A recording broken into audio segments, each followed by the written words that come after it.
Bonjour à tous. Nous sommes une partie de la compagnie des Ordres Imaginaires qui organisons ce festival depuis 2 ans, suite au bateau de papier qu'il a créé et qu'il a joué pendant 10 ans avec le Cirque Kédon et qui nous l'a aimablement, très gentiment proposé de le reprendre il y a 2 ans. Et au début, on a fait ah! Et puis finalement, on a dit oh, quand même. Ouais. Donc voilà, c'est la 2e année et on est ravis. Vous avez vu, on est ravis en fait. Parce que du coup, nous, on est ravis. On est surtout des femmes en fait, dans notre collectif. La compagnie des Ordres Imaginaires existe depuis 5 ans. On fait du clown et de la marionnette. Donc on fait des spectacles en salle, en rue, on fait de la déambulation. On fait aussi du clown en milieu de soins. Et voilà. Et ben, comme le disait Aurélie tout à l'heure, l'année dernière, on a choisi de faire une table ronde autour de où travaille le clown, effectivement, pour remettre en lumière le fait que il y a le clown sur chapiteau, il y a le clown en théâtre, il y a le clown en milieu de soins, il y a le clown en déamble, voilà, toutes les Clown actif. clowns activistes, Clown analyste. tout Chaman. voilà. Je vais pas tout citer. Bon, mais j'avais envie.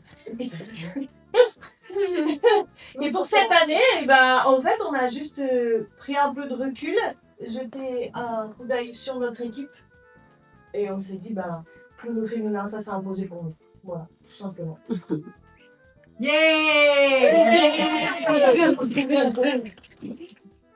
Et moi, je suis là uniquement pour la citation de Annie Travellini, qui a écrit dans ses mémoires que son père, Victor Travellini, lui aurait dit plusieurs fois « Dommage que tu sois pas un garçon, tu pourrais être clown. »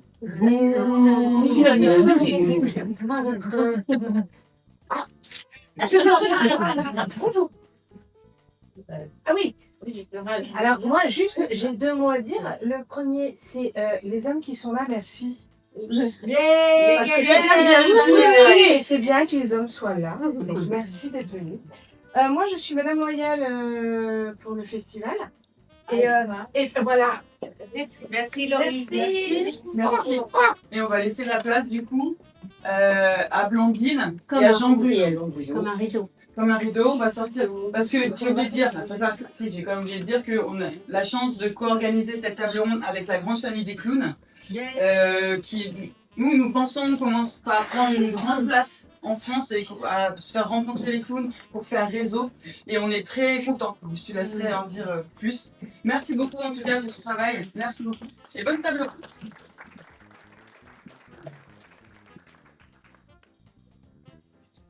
Merci beaucoup d'être là. Il y aura peut-être des choses qui vont être ajoutées à la vidéo. Et moi, avant de me présenter, de présenter tout le monde ici, j'aurais aimé savoir un petit peu d'où vous venez. Petite curiosité comme ça. Est-ce que vous venez, voilà, allez-y, à la volée un peu, qu'on sache un petit peu. Je crois qu'il y a des gens qui viennent de Lyon, d'autres de Grenoble, qui viennent d'Italie. Et d'ailleurs, comment ? Montpellier. Belgique, oui. Aix-en-Provence. Les artistes qui jouent ici, Aix-en-Provence. Colombie. Montpellier. Super. Ardèche. Et qui se dirait clown? Alors, je sais que c'est pas toujours facile de se définir comme clown, mais voilà, qui se dirait clown? Une grande majorité aussi. Ok, bon, c'est un petit peu. Voilà, public. Alors, je suis Jean-Bruno Guglielminotti, je suis cofondateur de la grande famille des clowns et aujourd'hui administrateur de production. Parmi mes missions transversales, il y a du développement et de la coordination, de la mise en lien aussi entre les acteurs, les projets, les pratiques. Notre association, elle a 9 ans aujourd'hui. Elle réunit 250 adhérents, à la fois des amateurs, des artistes amateurs, des artistes professionnels, mais aussi du public. Et parmi les professionnels, qui représentent la majorité de nos adhérents, 70% environ, ils adhèrent en tant qu'artistes, mais aussi en tant que compagnie de lieux de diffusion, de formation, et il y a également des festivals qui nous ont rejoints. Voilà, c'est un tout petit. L'association est présidée par Françoise Simon, qui m'accompagne à vol d'oiseau. Voilà, moi finalement je suis un peu la cheville ouvrière, une des chevilles ouvrières de l'association. Mais sans plus attendre, je vais vous présenter nos 3 intervenantes qui nous ont fait le cadeau de préparer cette table ronde, parce qu'on l'a fait avec Blandine en concertation avec elle et qu'elles y ont réfléchi en amont. Alors, Ça sera plus facile comme ceci. Alors, à ma droite, Caroline Aubin. Donc, son nom de clown, c'est Proserpine. Elle a fondé l'Apprenti Compagnie. Elle a décidé à 9 ans qu'elle serait clown et elle a commencé à se former jeune adolescente dans la posture du papillon guidoutine dans différents stages de clown et en montant une troupe de théâtre avec ses amis et sa mère, Claudie Aubin, qui a œuvré à Grenoble dans le théâtre amateur et social. Pour Caroline.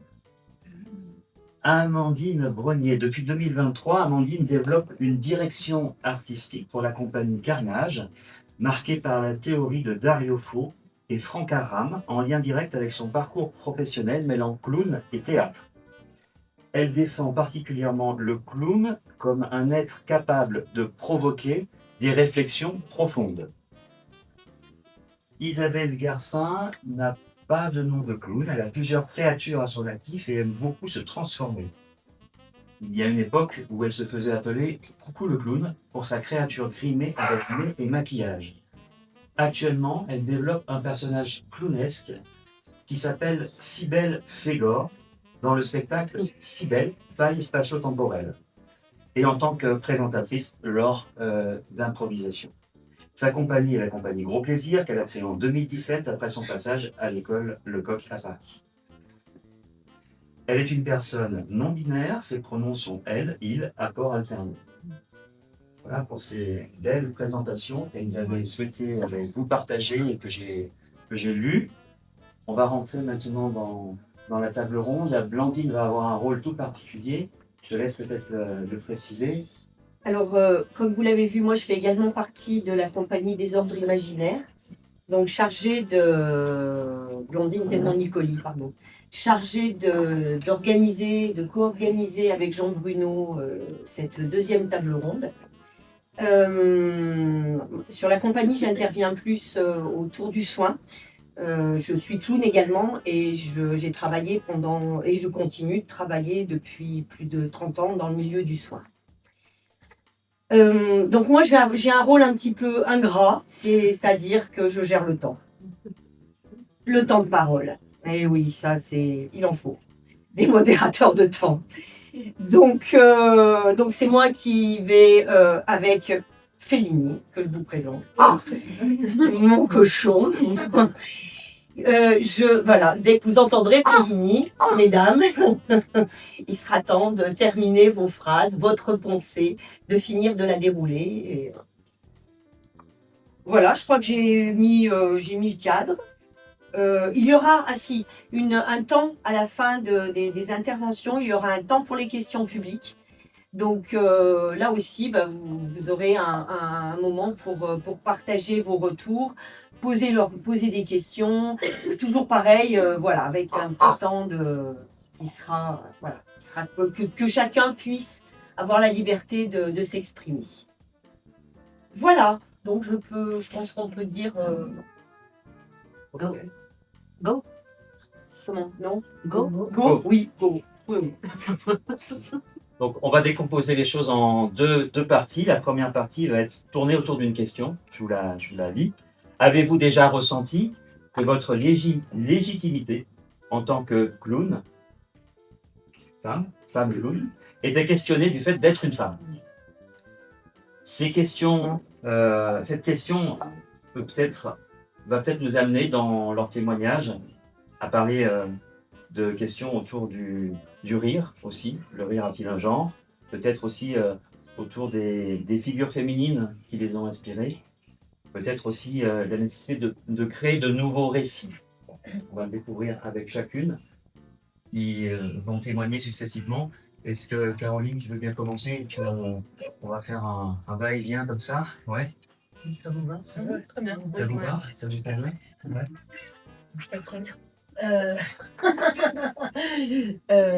Oui, sauf s'il y a quelqu'un qui a une idée là, comme ça, là, d'un coup. Non, vas-y. Ouais, je veux bien me lancer. Super. Allez. Donc moi, par rapport à cette question, j'avais envie de partager plus un témoignage, en fait, quelque chose que j'ai vécu par rapport à cette question de légitimité. Parce que quand je l'ai lu, je me suis dit, ben non, en fait, je me suis jamais posé la question, en fait, et j'ai pas envie de me la poser. Et puis après, je me suis dit, mais dans les expériences, quand même, il y a des choses qui se sont passées qui montrent que, en effet, ça peut, parfois, le public peut nous le renvoyer, quoi. Et notamment une grosse expérience que j'ai eue quand j'ai joué pour l'Institut français du Cameroun, où j'étais devant donc une salle de 300 personnes, un peu plus, et j'entendais que les femmes rire, en fait. Et je me disais, mais j'hallucine. En plus, j'avais pris l'avion, j'ai mal dans les dos. J'étais un peu. Je me disais, mais qu'est-ce qui se passe, quoi? Et puis petit à petit, j'entendais vraiment des rires très très forts. Et puis, je voyais des têtes comme ça, quoi.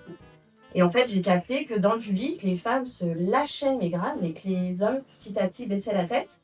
Je voyais quand même leurs épaules bouger. Je voyais qu'ils rigolaient, mais ils baissaient la tête, quoi. Ils étaient mal, en fait.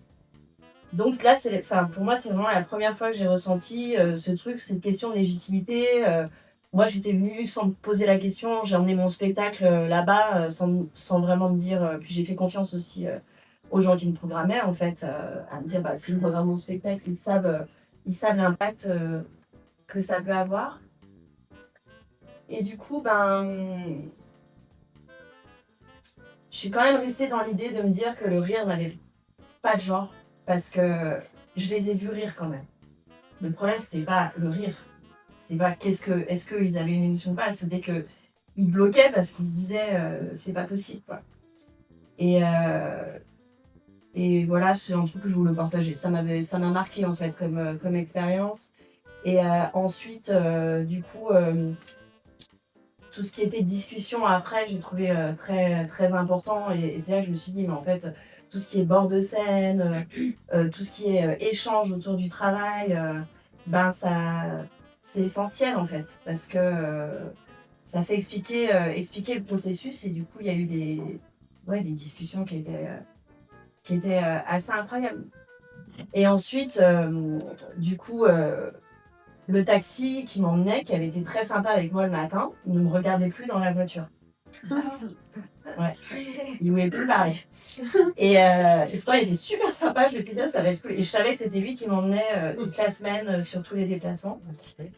Et du coup, j'ai essayé de commencer à parler et tout. Et il m'a dit, non, mais ça va pas, en fait. Tu peux pas faire ça, quoi. Il trouvait que vraiment, je me salissais, en fait, en tant que femme, de proposer cette proposition artistique, quoi.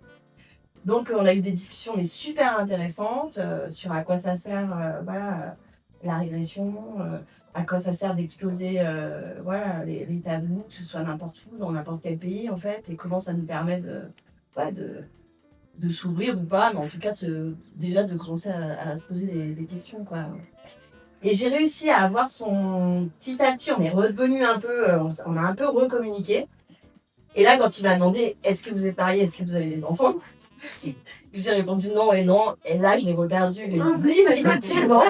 J'avais réussi. Et j'avoue que je me suis dit, est-ce que j'ai senti le truc venir et je me suis vraiment posé la question, j'avoue, de me dire, est-ce que je lui réponds oui? Au moins, je passe une bonne semaine, en fait. Parce que là, ça commence à être chaud. Et puis, voilà, donc aussi, j'étais toute seule. Enfin, c'était pas... mais j'ai quand même dit non, quoi. Et là, je l'ai perdu.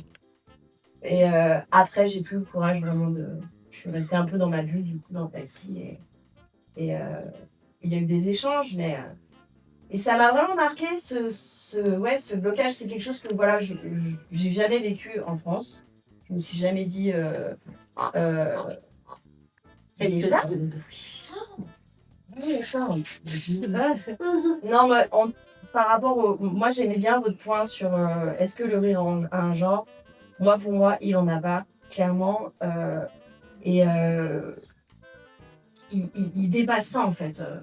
Je trouve totalement enfermant de dire... Par contre, après, on peut rire du genre. Et ça, comment... moi, je sais que c'est... Le rire émotionnel, pour moi, il peut rire de tout et on peut en rire et ça peut faire du bien. Et je pense qu'on est dans une période où c'est c'est chouette aussi d'aborder ces sujets. On en a besoin pour transformer, quoi. Mais on en a besoin sur une partie émotionnelle, pas sur une partie comme toutes ces blagues qu'on se tape depuis longtemps, sexistes ou tous les gags. Pour moi, c'est vraiment. C'est vraiment. Non, mais je vais m'arrêter sur ces blagues. Donc, l'idée, c'est de pas vous couper non plus, c'est de finir votre pensée. Hein. Ouais. Mais c'est voilà, le timing. Merci. Merci, Philippe. Oui, alors juste la question est autour de la légitimité, parce que comme c'est tellement vaste, il y a tellement de choses à dire. Bon, déjà, j'ai envie de dire que la thématique de cette table ronde qui est qu'est-ce qu'être une femme clown aujourd'hui, j'ai envie de l'élargir à qu'est-ce qu'être une personne sexisée dont le métier est clown. J'entends par personne sexisée toutes les personnes qui ont un vécu de femme. Voilà, ça c'est important pour moi de le dire. Et du coup, moi la légitimité, je pense que je l'ai plutôt sentie dans le métier, je l'ai plutôt sentie par l'absence de soutien, par l'absence d'encouragement à des endroits, par l'absence de copinage, parce que quand même dans le milieu du théâtre, il y a beaucoup de copinage, enfin ça marche quasiment que comme ça, quoi. Et ouais, donc trouver d'autres chemins, je pense, d'autres groupes où je me suis sentie soutenue, ça a été un long parcours. Et je pense que j'ai beaucoup essayé de plaire, notamment à des pédagogues, je pense, qui avaient un regard très genré sur les stagiaires, peut-être pas sur le clown en lui-même, mais et voilà, et j'ai eu un bon moment pour déconstruire ça, cette envie-là de plaire à un regard, un male gaze en fait, un regard masculin sur qu'est-ce que c'est d'être bonne élève. Une bonne élève, en l'occurrence. Et peut-être des choses assez essentialisantes aussi, des fois, qui étaient valorisées, comme qu'est-ce que c'est, genre détache tes cheveux, peut-être un clown, ça détache tes cheveux, c'est ça, les femmes, les livres, clown. Et enfin, des choses qui sont réducteurs en fait à l'apparence. Voilà, ça c'est des choses pas très chouettes ouais, que je sens et que je sens encore et qui sont peut-être pas très abordées aussi. Après, sur la légitimité, je pense que comme beaucoup de personnes sexisées, j'ai développé un peu des hyper-compétences sur des choses. J'ai voilà, un CV à rallonge, je peux participer au concours de qui a fait le plus de stages de clown, hein, sans problème. Et j'adore, je continue d'ailleurs. Mais ouais, voilà, ce côté vraiment, être plus compétent en pensant que c'est ça qui va faire un peu la différence, alors que c'est pas ça la différence. C'est juste jouer, y aller, se lancer. Et puis ouais, on va une fois trouver des gens qui sont encourageants et qui font cet effort d'encourager. Parce que c'est pas si commun. Et même en étant critique, en se disant bah oui, il faut travailler là-dessus, tel endroit dans le spectacle, telle chose, mais bravo déjà de faire ça parce que c'est énorme, c'est énorme de continuer d'arriver à tenir, vu la précarité du milieu. Voilà. Légitimité, ouais, c'est ce que j'aurais à dire sur ce sujet-là, précisément. Après, sur le genre, peut-être on fera une deuxième papote, attends, 2014. Qu'est-ce que je vais vous raconter, mais je sais pas moi. Bah, que je pense que le genre est, pour moi, j'affirme que le genre est une construction sociale. Et que le clown, mais pareil, une construction sociale, en fait, le clown, pour moi, vient, dans ce qui m'intéresse en tout cas, il y a plusieurs endroits de jeu en clown.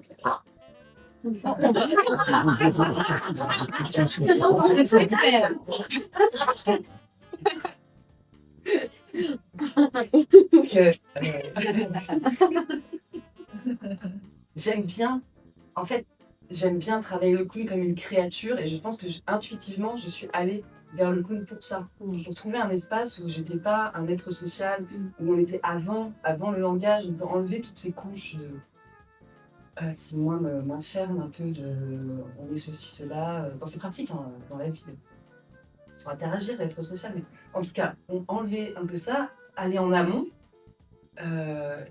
ouais, plus proche de l'animal, plus proche de l'enfant, plus proche des choses brutes en fait. Et des endroits qui sont pas moraux, donc amoral. Pas immoral, pas volontairement, genre plus du bouffon, des choses qui vont déranger, mais on ne sait pas en fait, on ne sait pas. Et donc il y a un espace ouais, pour respirer, pour inventer des choses et ouais, c'est ça qui m'a attirée, je pense, cet endroit-là. Et d'ailleurs, je vois dans les stages que je propose depuis toujours, mais je pense que on peut en discuter, mais les gens se travestissent.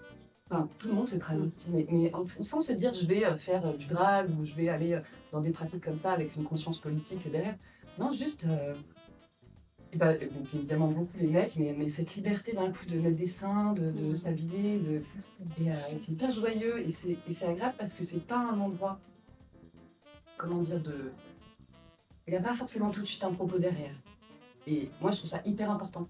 Et essentiel qu'il y ait des espaces militants et j'y crois énormément, mais je trouve ça aussi essentiel et complémentaire qu'il y ait des endroits en fait où on peut tester juste des choses et être dans le flou et pas savoir et être fragile et vulnérable avec ça parce qu'il y a quand même une pression aussi depuis que t'es militant ou autre. C'est bien, c'est mal, qu'est-ce qu'il faut dire? T'as tout dit. Oui. Voilà. Merci. Alors, ça y est, j'ai réfléchi. C'est vraiment je repense en fait à une anecdote qui a fait bascule, je pense, dans ma vie de clown, où j'ai compris que je n'étais pas légitime, alors que je pensais jusqu'alors être super légitime, quoi. C'était vraiment pas une question. Comme je crois que tu as dit, j'ai démarré le clown très jeune, à jeune adolescente, même enfant. J'étais dans une école expérimentale avec des parents qui avaient fait 68, donc avec plein de féministes à la maison. Donc, j'ai vraiment pas été éduquée avec le curseur fille. J'avais pas ce curseur-là, ça n'existait pas pour moi en fait. J'avais un père assez défaillant, donc il n'était pas là. Donc de toute façon, voilà. Du coup, vraiment, je crois que c'était pas une question pour moi d'être une femme, quoi. J'étais un être, voilà. J'ai eu cette chance-là, et je crois que le clown était vraiment une continuité de ça, quoi, de dire, ouais, à cet endroit-là, comme un instinct, c'est la continuité de cette liberté que j'avais vraiment intérieure. Et j'ai construit beaucoup de choses en allant voir des clowns traditionnels, où effectivement, je voyais, je me souviens, un gars qui faisait un numéro de boxe, et il s'était cousu des poils sur un collant pour faire viril, quoi. Et j'avais fait la même chose, parce que j'étais viril, quoi. J'étais ça autant que lui, en fait. Et ça, voilà, je l'ai gardé, etc. Bon. Donc, je me suis construit un personnage avec des poils, voilà. Et j'ai fait mon premier solo, après toutes mes formations, bidule et chouette, là. Je sortais du CNAC, donc j'étais knacky, donc j'étais très attendue quelque part. C'était les premières promotions, hein, on est dans les années 90, quoi, fin 90. Donc il y a très très peu de femmes clowns à cette époque-là. Il y a eu les clowns de Mnouchkine, il y a eu Catherine Germain, Annie Fratellini, et toutes les clownesses du début du XXe, hein, mais qui sont beaucoup plus reliées à la prostitution, à un milieu autre et complètement invisibilisé. Donc j'avais ce nom Chahut-K.O. quand même, d'une clownesse que je voyais sur une peinture de Toulouse-Lautrec, mais où j'ai cherché l'histoire, il n'y en avait pas, quoi. Par contre, Chahut-K.O., ce nom, quoi, me faisait totalement fantasmer. Donc voilà, mais tout ça venait alimenter quelque chose, mais sans que moi je me considère comme femme. C'était pas une question. Sauf le jour de ce solo où j'avais, comme j'étais très attendue en tant que jeune knacky, émergente, etc., 30 programmateurs dans mon chapiteau, dans un festival. Voilà, je jouais le festival de la Seine-sur-Mer, je me souviens de ce soir, voilà, lumière. Et là, que des programmateurs hommes, puisqu'il n'y a que des programmateurs hommes à cette époque. Et là, un peu comme tu dis, les rires qui arrivent, qui s'esclaffent, les gens qui s'esclaffent, et petit à petit les rires qui s'éteignent. Et en fait, un programmateur, ça ne rit pas. Ça regarde si les autres rient. Mais du coup, 30 programmateurs parsemés dans une salle, parce que c'est très compliqué de rire quand l'autre à côté de toi ne rit pas et te regarde en train de rire. Oui. Là, c'est vraiment hyper inhibant. Et en fait, les rires se sont éteints les uns après les autres. Et tous ces programmateurs que je connaissais très bien, qui me tapaient dans le dos parce que j'étais une petite knacky, étaient là au bar après et ne m'ont pas dit bonjour. Ils m'ont ignoré, quoi. Ils m'ont totalement ignoré. J'ai pleuré pendant des mois, hein, vraiment. Je me souviens de ces pleurs qui ne s'arrêtent plus. Je sens de ma caravane chez moi. Voilà. Et sauf que pour moi, cette conviction que j'étais clown, j'étais déjà clown depuis que j'avais 9 ans, j'étais clown, quoi. Donc il n'y avait aucun doute là-dessus. En fait, avec cet événement hyper violent, a produit une créativité chez moi sans borne. C'est-à-dire qu'en fait, c'est devenu un exercice de style. C'est-à-dire, si j'ai un empêchement là, alors je me déplace. Si j'ai un empêchement là, alors je me déplace. Et en fait, ça a produit chez moi tout mon parcours c'est écrit là-dessus.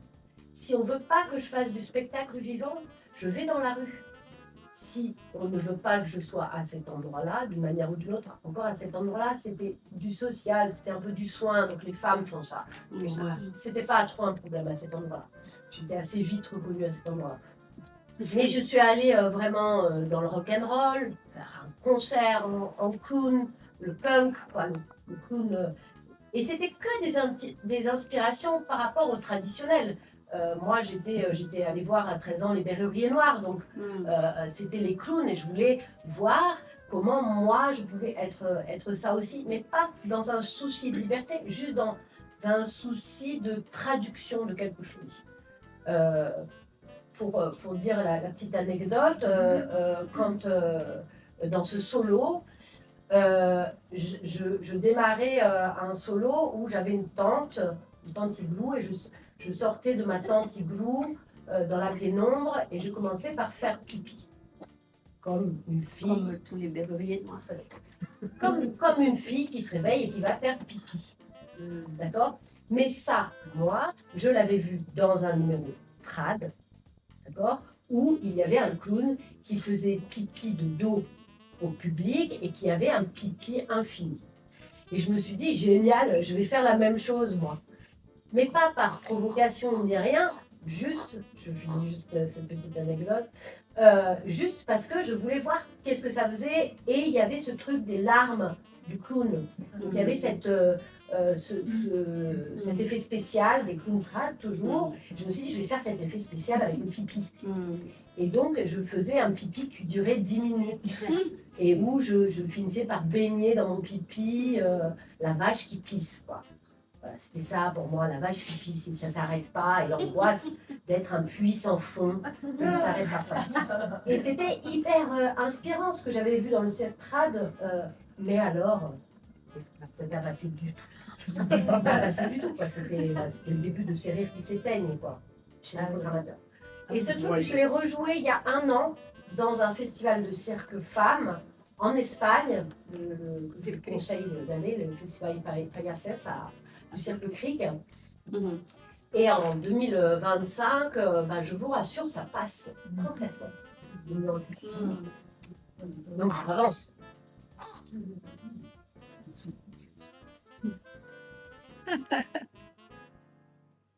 Merci beaucoup à toutes les trois. Le temps était un petit peu serré, mais il y aura des échanges tout à l'heure, la possibilité sûrement de prolonger. On va passer à la deuxième partie avec Blandine. Donc la deuxième question qu'on a posée, c'était comment avez-vous construit votre clown par rapport aux normes de féminité? Un peu en petit tiret dessous, avez-vous choisi de genrer votre personnage? Pensez-vous avoir réinventé des codes du clown à partir de votre expérience de femme? Je continue comme ça, je suis la première cette fois-ci. Allez, vas-y. Comme je suis lancée. Alors, pour continuer dans la même ligne, je me posais vraiment pas la question de genrer mon clown. En revanche, de le dégenrer non plus. En fait, il n'y avait pas vraiment la question. Donc j'avais pour moi quelque chose de autant féminin, masculin. Aujourd'hui, même ces questions-là n'ont plus de sens pour moi. Féminin, masculin, je ne sais même plus trop ce que ça veut dire. En revanche, ce qui me choque, c'est que j'ai eu par exemple une interview la semaine dernière d'une chercheuse sur le clown et qui me pose la question du genre, de la féminité de mon clown, quoi. Je lui dis, mais est-ce que ça t'est arrivé de poser cette question à un homme? Personne ne pose cette question à un homme. Et en fait, moi, en clown, la chance du clown, c'est quand même justement cet être qui est totalement infini. Je suis orque, je suis une belle connerie, je suis plein de choses. Et peut-être à un moment donné, fillette gnangnan rose bonbon, peut-être que ça aurait un sens à un moment donné, mais c'est tout sauf quelque chose de central pour moi. En revanche, on me renvoie quelque chose de l'ordre de la féminité parce que j'ai mis des poils sous mes bras en voulant ressembler à un homme qui mettait des poils sur ses gambettes, etc. Et parce que ça me faisait délirer d'avoir un corps artificiel. Un corps qui fasse disparaître quelque chose de moi, qui me mette en pudeur de moi-même pour pouvoir disparaître pour apparaître, quoi. Et ça, ces poils, ils ont eu beaucoup d'impact en revanche sur des femmes qui venaient me voir en me remerciant, en disant que ça les faisait résonner quelque part, etc. Mais il n'y avait pas un acte volontaire pour moi, il n'y avait pas vraiment la question de ça. C'était plus de créer ce corps.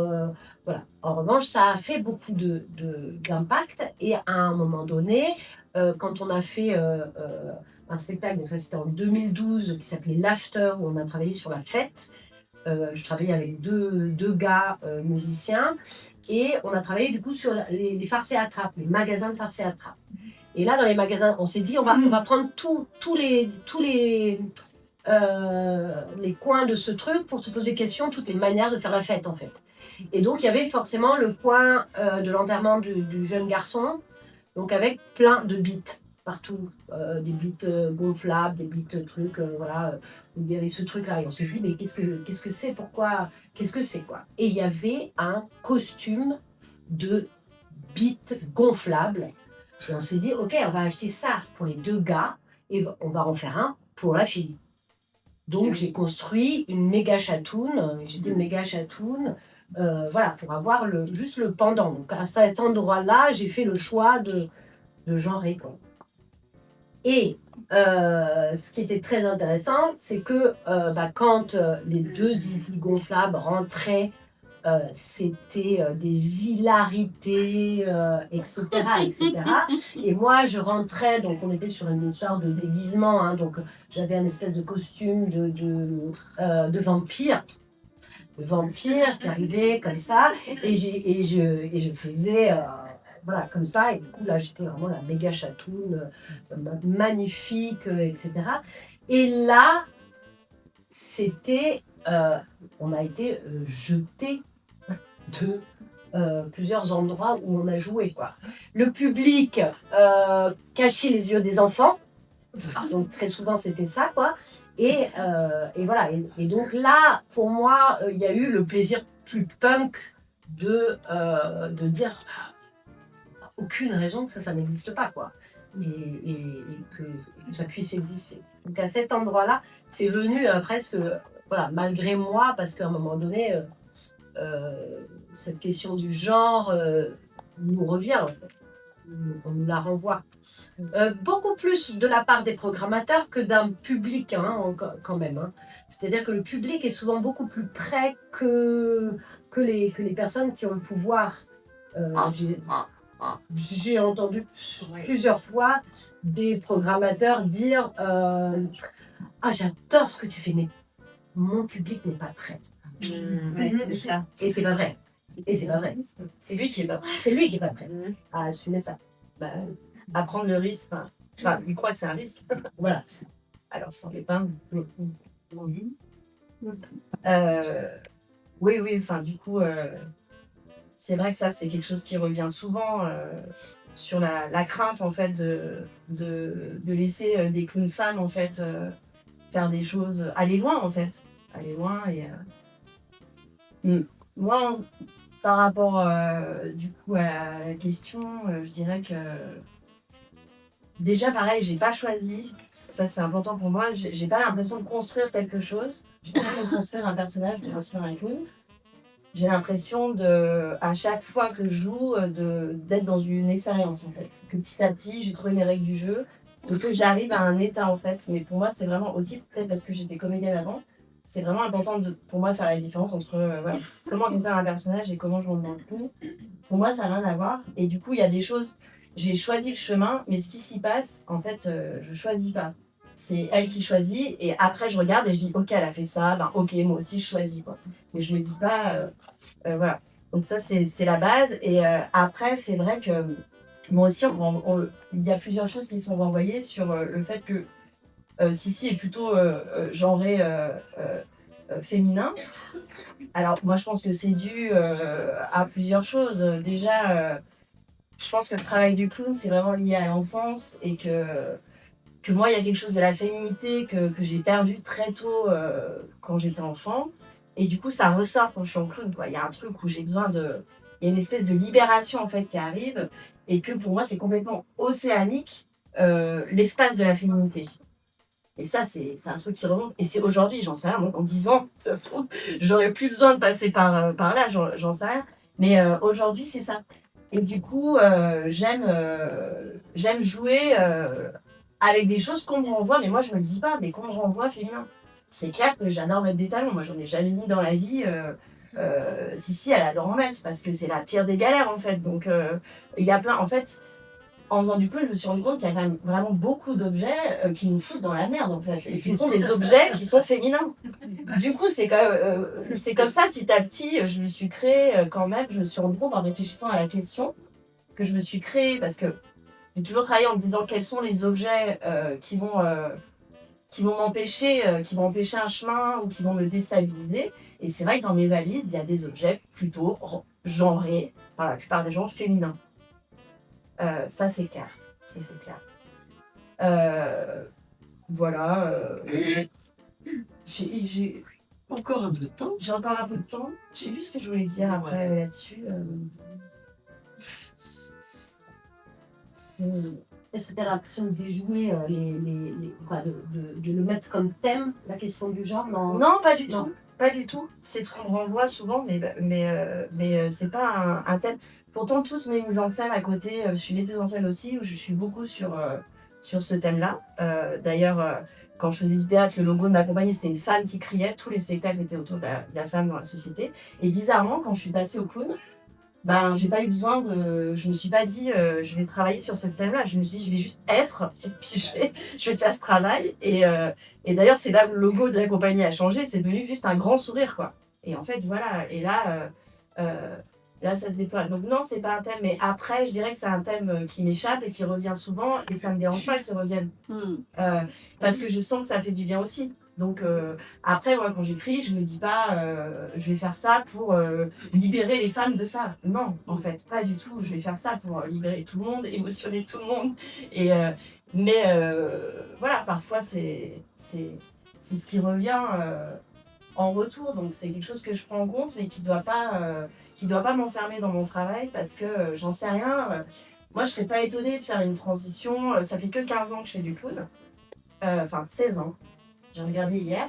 Et je sais que Gabriel, je savais, avec qui j'ai beaucoup travaillé, il disait c'est à 15 ans, au bout de 15 ans d'expérience, que tu commences à être majeur.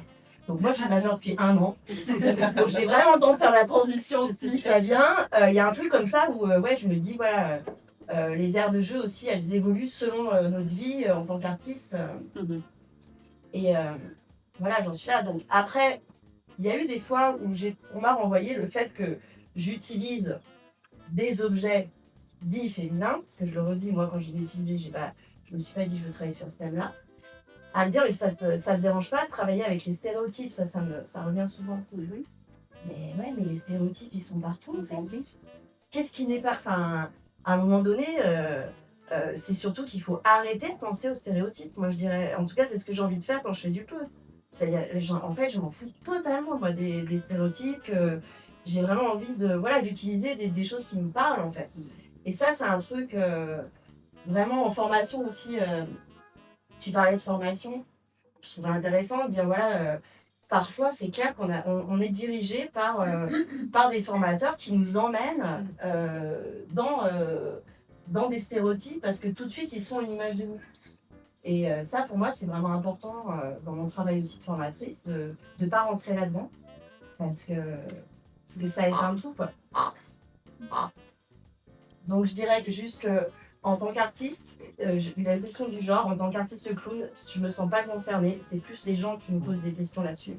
Après, où je me sens concernée, c'est le travail autour de l'égalité, c'est le travail autour de qu'il y ait des femmes, enfin autant de femmes programmées que d'hommes dans des festivals. Et d'ailleurs, il y a de plus en plus de festivals de femmes.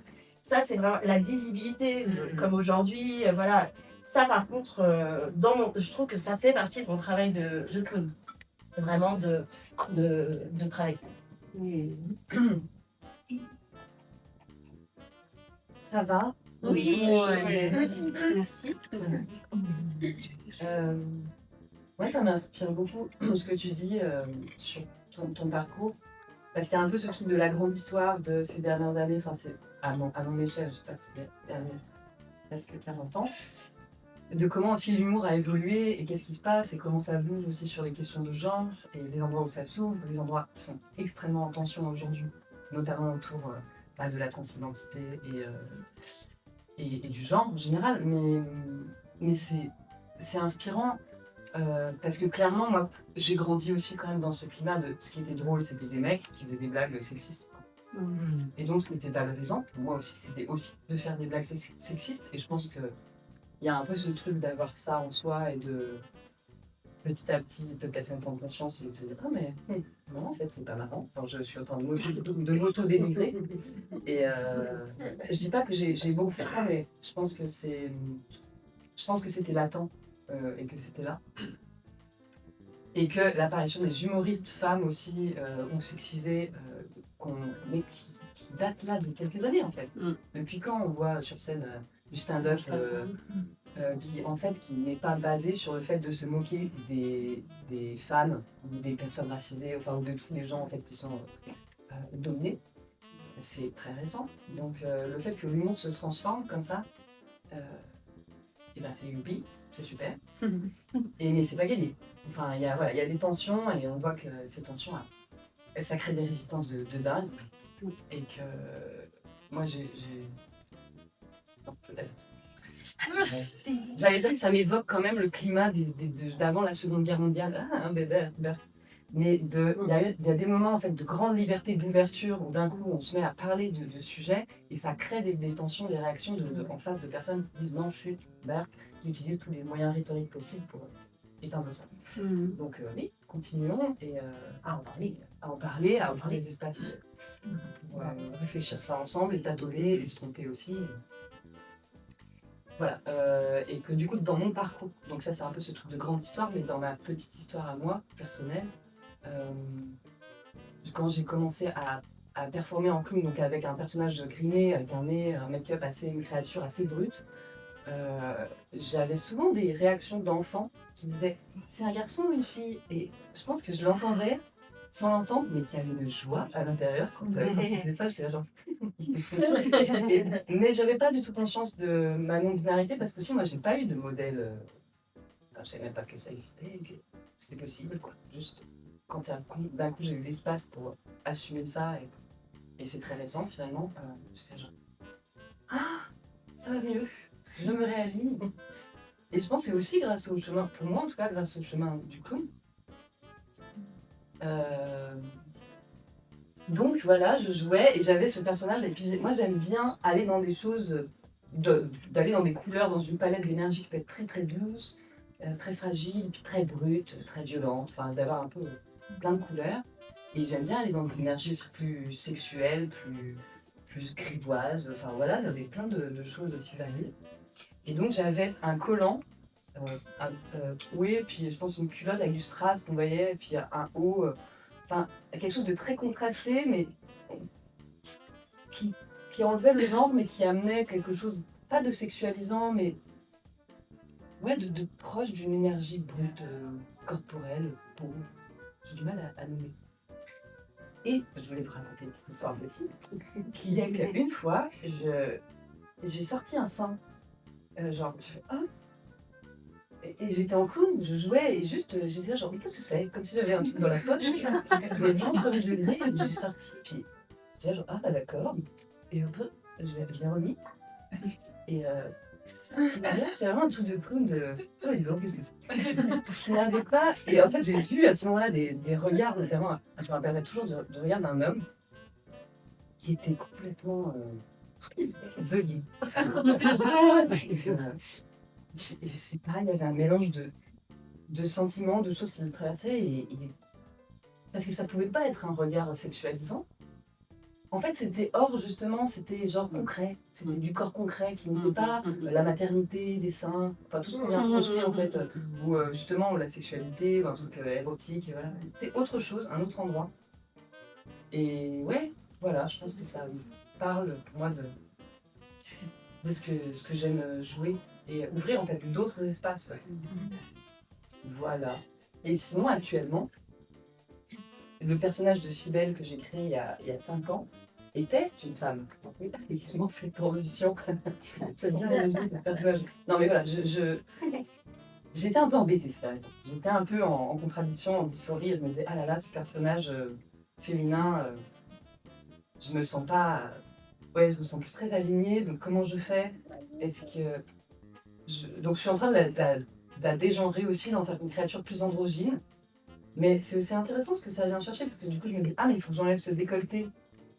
Ah, en fait, moi, j'aime bien avoir des décolletés. Enfin, j'étais genre, ah oui, qu'est-ce qui est. Ah, là, justement, j'ai eu une petite réflexion. Enfin, je suis dans une réflexion un peu là-dessus, sur. Du coup, qui est un peu plus extérieur, sur les codes que ça renvoie, mais en même temps, j'essaie surtout de me faire plaisir, en fait. En fait, c'est ça. Et puis, peut-être mettre des couches un peu contradictoires pour venir justement faire bugger.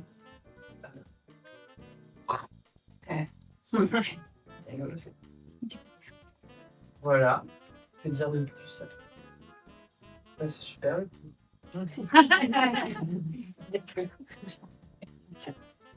C'est la parole la plus intelligente. Je pense que je fais du clown pour éteindre mon cerveau. J'ai vraiment cette posture de parler comme ça et ça me m'a beaucoup stressé d'ailleurs. Mais bon, voilà. T'as pas besoin de.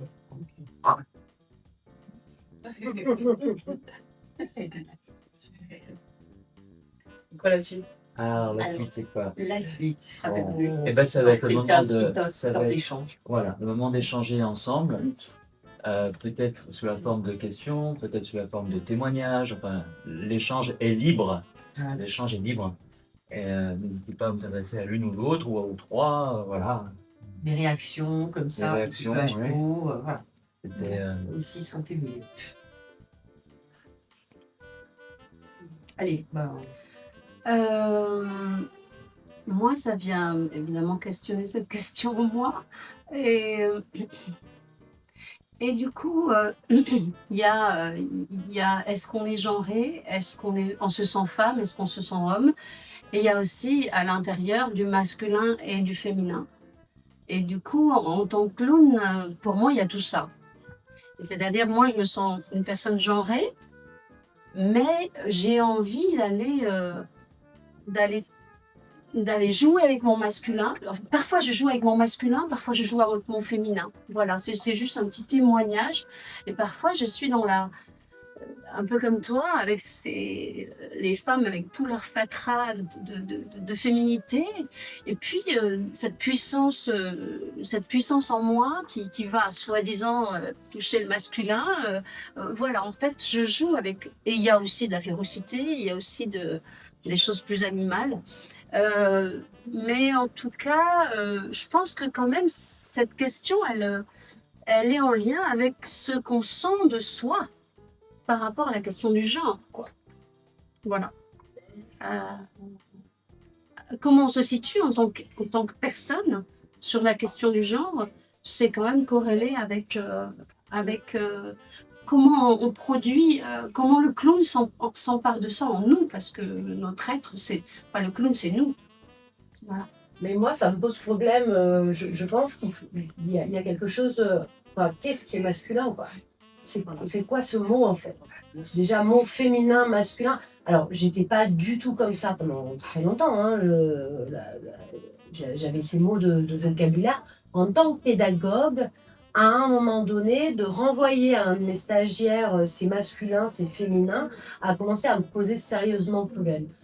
D'appeler quelqu'un qui est au plateau parce que je lui parle en tant que clown, de l'appeler mademoiselle ou monsieur, m'a posé énormément de problèmes. Et ça, je trouve que c'est vraiment intéressant parce que c'est à cet endroit-là, pour moi, qu'on commence à réellement déconstruire. Voilà. Et je le vois vraiment par rapport à ma personnalité. Je sais pas ce qui est féminin ou masculin. Je sais que je suis désir, je suis brutalité, je suis des choses comme ça. Mais brutalité et féminin vont très très bien ensemble, quoi, par exemple. Je sais pas, voilà. Et pour moi, du coup, c'est un nœud de se poser la question. Oui. Parce que c'est comme si on pouvait jamais. Mais oui, mais c'est jamais important. enlever ce nœud. Mais oui, mais c'est important, quoi. Pour moi, c'est important petit à petit de vraiment semer le trouble, quoi. De ressemer le trouble. Et le clown, ce qui est génial, c'est qu'il est là pour ça, quoi.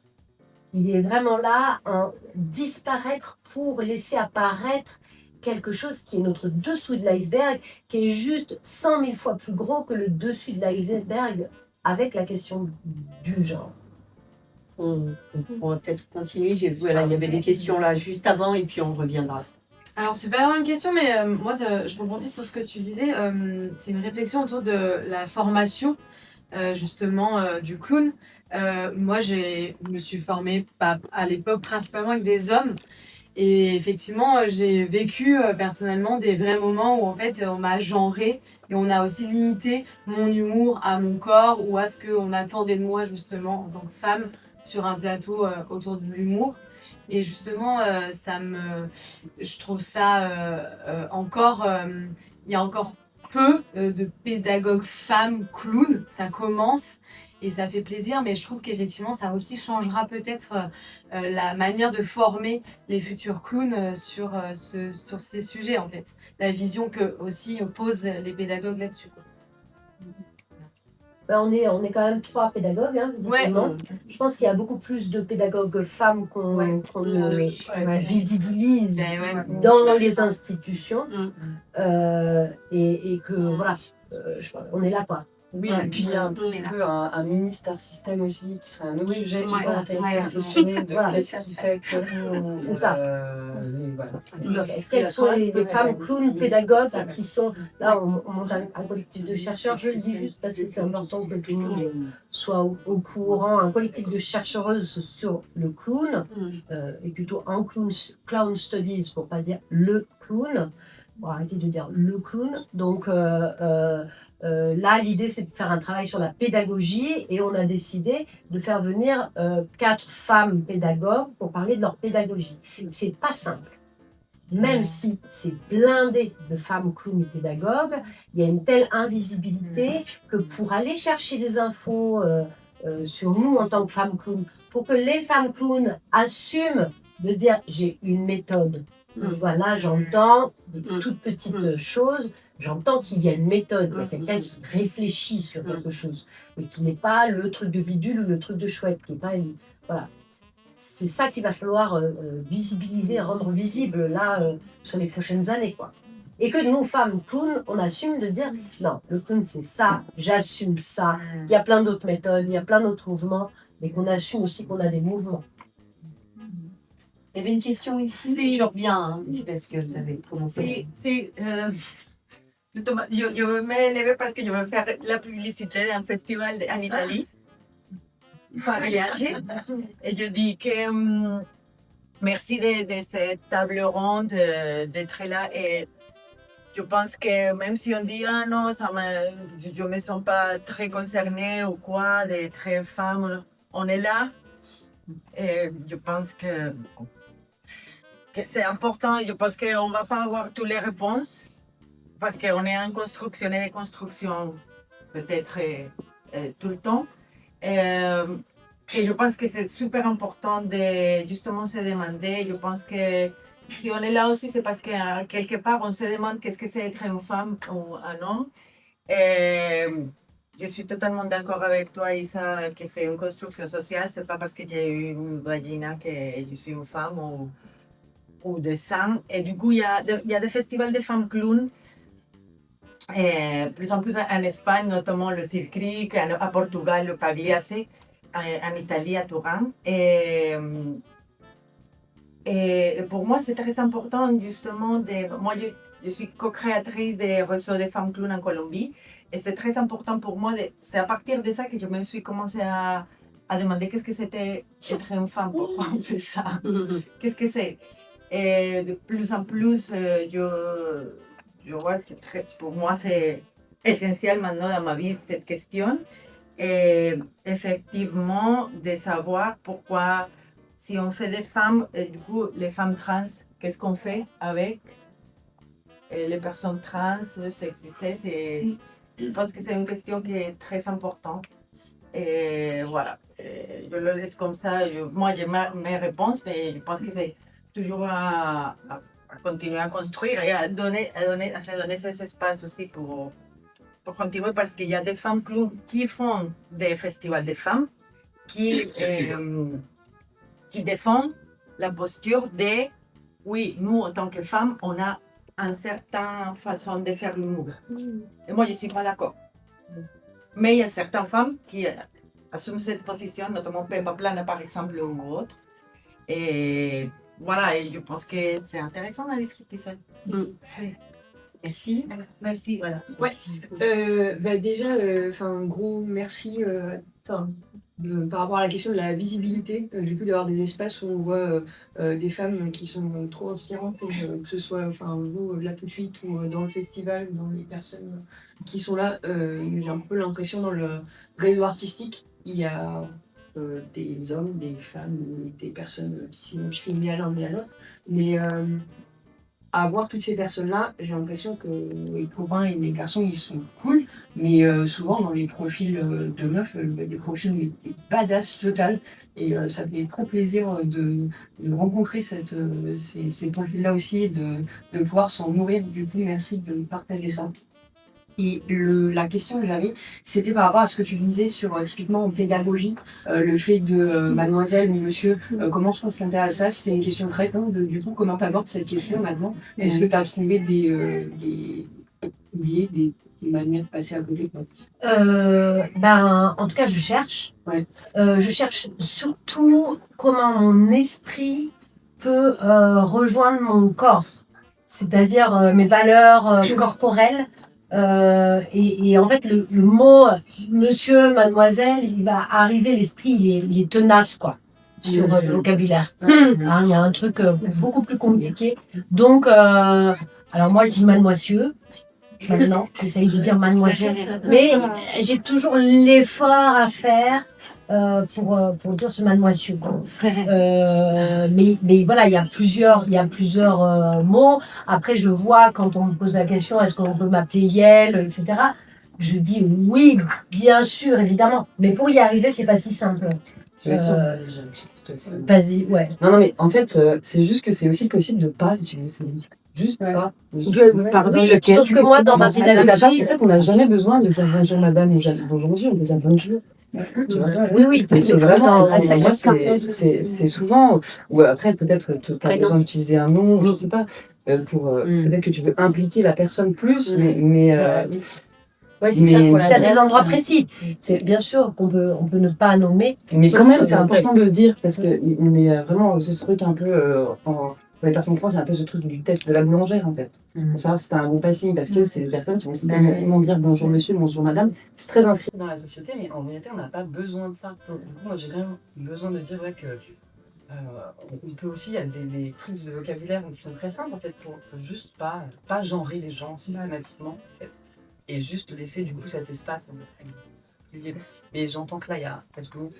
Bah, c'est surtout qu'il y avait une habitude de bah, dire le au plateau, S, c'est hey, S. quand j'ai pas encore le nom du clown, tu vois, et de parler au clown qui est au plateau, de pouvoir lui dire, hé, à lui et pas à elle, ou à, voilà, et comment à un moment donné dans ce... Et je trouve juste une traduction par rapport à un ancien temps. Ce qui est génial pour moi, c'est que j'ai vraiment un ancien temps.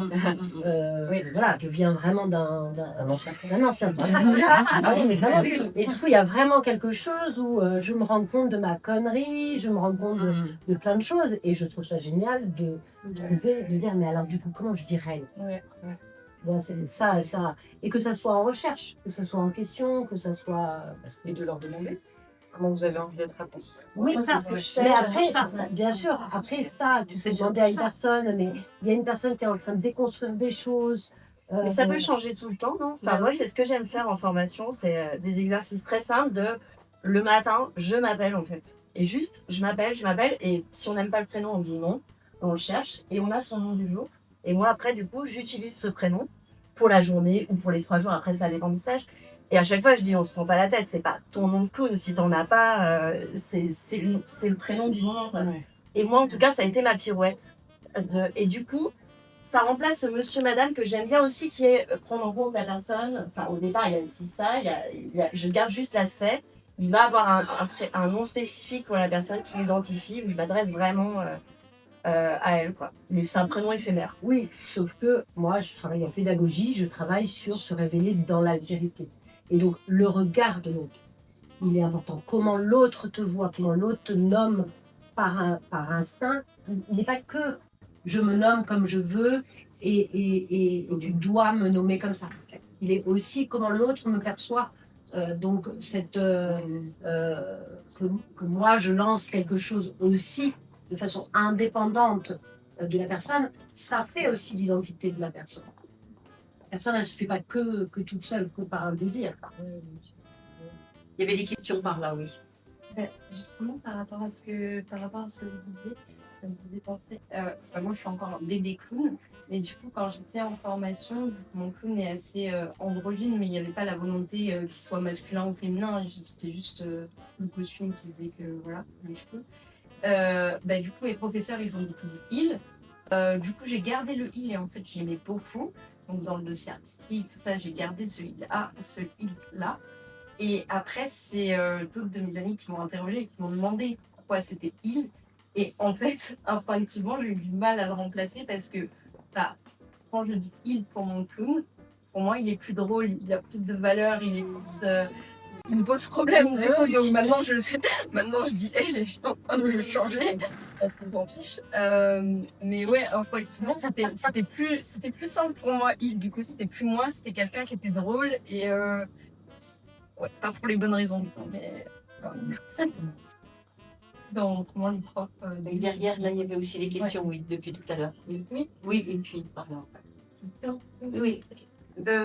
Merci déjà. Je soulève plein de questions dans ma tête.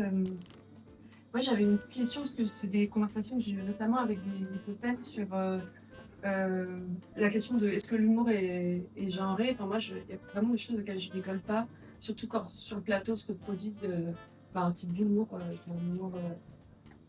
Voilà, enfin, récemment, j'ai vu beaucoup de spectacles de mecs cis où à un moment, il y a la bite qui arrive et où en fait, c'est anecdotique. Ça ne sert pas ce qui est raconté et où ça me fatigue. Et aussi, j'ai l'impression que j'ai eu plusieurs expériences de spectacles que j'ai vus où les hommes cis vont performer un type d'humour qui est beaucoup dans la production, dans le clown gaguesque, là où les femmes cis aussi, parce que où ça va beaucoup jouer plutôt sur quelque chose qui est plus dans la vulnérabilité. Mais c'est vraiment une toute petite fenêtre que j'ai de spectacle de clown, parce que pour moi, c'est pas mon. Enfin, je suis clown, mais c'est pas mon métier, je gagne pas ma vie avec ça. Et donc, je pense que j'ai pas vu énormément de spectacles. Et je me demandais si vous, ça vous. Est-ce que c'est aussi quelque chose que vous observez dans ce que produisent les personnes en fonction de leur genre? Est-ce qu'elles produisent un certain type d'humour, ou c'est juste moi qui ai une fenêtre petite sur les quelques spectacles que je vois par an? C'est tout le système, moi, c'est tout le système de sur quoi les récits se sont construits, quoi. Sur le capitalisme, sur la production, et que effectivement, en tant que femme, il faut se poser la question de changer même la forme des récits, quoi, le fondement des récits, qui est basé sur le conflit, la résolution. C'est Donna Haraway qui est hyper inspirante là-dessus, qui va soulever cette question. Pour moi, en tout cas, ces pensées-là, elles m'inspirent énormément dans ma pédagogie. De dire, ok, on arrête de produire, on va juste être, et on va faire des descriptions d'endroits d'être. Et que c'est de là dont on peut partir. Et pour moi, à cet endroit-là, le clown est ultra politique. Il n'est absolument pas politique dans des choses revendicatives, mais comment il vient déconstruire en disant je vais juste me poser et être un être sensible au monde, qui vibre, qui incarne, et qui n'a plus besoin d'aller vers du conflit. Je vais devoir parce qu'on on a encore une question et puis ensuite on va devoir Je sais que là, c'est un sujet qu'on n'a pas abordé et qui est quand même majeur, qui est la question des récits et de comment on transforme les récits. Et effectivement, par exemple, le fait de jouer en conflit et de sortir de ça, j'ai récemment fait avec Adèle, le Délanglois, que je dois connaître, je crois, et qui vraiment a abordé le début de la journée en disant on ne va pas travailler en conflit, on va travailler en amitié entre les clowns. Et j'étais genre, quelle bonne Et ouais. On va prendre une dernière question. Voilà, parce qu'il faut, on a des impératifs. C'est un peu. C'est pas dit parce que je suis italienne, pas très bien. Donc, c'est quelle notre responsabilité pour vers le public, parce que je trouve vraiment très intéressant tout ce que vous avez dit, et surtout que vous partez sans question. Donc vous êtes clown, allez, et après ça arrive les questions, ça arrive qu'à un moment tu dis qu'est-ce que je réponds oui à le mettre pour être bien en semaine ou pas. Ou je cherche là, il ne me faut pas, je cherche un autre lieu. Mais ma question dans la vie, c'est l'inclusivité, tout rond. Donc même moi, j'ai envie de parler même à les mecs qui ne sont pas capables de m'écouter dans ce moment-là, parce qu'ils n'ont pas encore les instruments. Donc dans mon travail des artistes, j'ai fait un spectacle seul avec des stéréotypes. Et j'arrive. Hein? Et à un moment, un mec m'a dit c'est génial, ton spectacle, c'est le premier spectacle d'enfants qui parle de la question des femmes sans que moi, je me sens coupable. Et moi, tout de suite, j'ai dit oui, j'ai gagné. Et après, j'ai dit putain. C'est bien ça. Et c'est une question. Parce que dans toute ma recherche, c'est l'inclusivité. Et comment on peut, c'est quelles les limites, la légitimité entre lesquelles nous, on peut arriver à voir vraiment cette inclusivité et à petit faire des informations. Les personnes ne sont pas prêtes parce qu'ils ont un côté culturel beaucoup plus qu'en France, parce que on ne peut pas parler à tout le monde dans la même manière, j'ai l'impression. Pas tout de suite, il faut arriver. Comment on peut faire? J'ai juste envie de dire, très court, je pense qu'on ne peut pas parler, on ne fait pas les choses en fonction de ce qu'on va nous renvoyer. Oui. On fait les choses parce qu'on les sent et qu'elles sont importantes pour nous, et on va dire les choses qui sont importantes pour nous. Après, comment ça résonne chez les autres, l'écho que ça fait en eux par rapport à ce qu'ils sont, ça ne nous concerne pas. Moi, je dirais, on ne doit pas transformer, parce qu'avec tout ce qu'on entend, On ne doit pas transformer ce qu'on fait en fonction de ce que les spectateurs vont nous dire. Par contre, ça nous donne une idée peut-être de la société, de la température et des thèmes qu'on a envie d'aborder. Mais je trouve qu'il faut faire attention à ça. C'est une question. Mais quand devant toi, t'as quelqu'un qui se sent mal, qui faut comme ça, par exemple, qui faut comme ça. Quand tout dans la scène, t'arrives à être violent vers le public, qu'est-ce qui se passe là? C'est juste, ça va. J'arrive pas à imaginer qu'il y ait des violences. Non, mais pour moi, ce que ressentent les spectateurs, c'est lié à ton écriture. C'est-à-dire, est-ce que tu veux que les gens se sentent mal? Il y a plein de performances basées là-dessus, sur de la douleur, des trucs trash, etc. Ou est-ce que tu veux pas ça? Auquel cas, c'est peut-être un problème d'écriture. Ouais. Et pour moi, le travail du clown, c'est quand même un travail avec le rire. Et le rire, c'est quand même l'expression d'un commun, d'accord, d'un commun ensemble. Donc pour moi, quand je travaille en clown, je ne travaille pas pour passer des messages, etc. Je crée un milieu favorable à l'expérimentation avec un public où je vais travailler en coopération avec un public.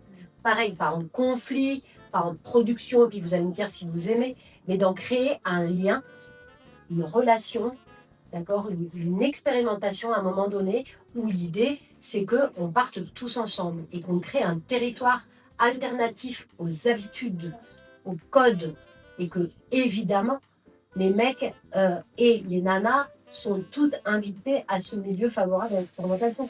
Je ne cherche pas à parler aux femmes, je ne cherche pas à parler aux hommes, je cherche à qu'on avance ensemble dans quelque chose. Et ce moment du spectacle est un moment d'expérimentation, de nouveaux modes d'être ensemble, de re-questionnement de notre sphère. Merci Qu'est-ce que c'est que Caroline. notre On va devoir conclure. On a des impératifs horaires, mais c'est une conclusion qui est ouverte.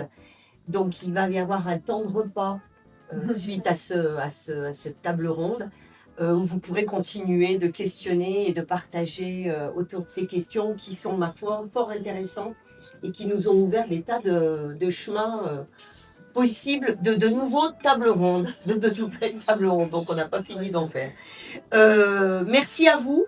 Merci beaucoup. Merci à Caroline, à Isabelle, à Elodie. Merci pour participation.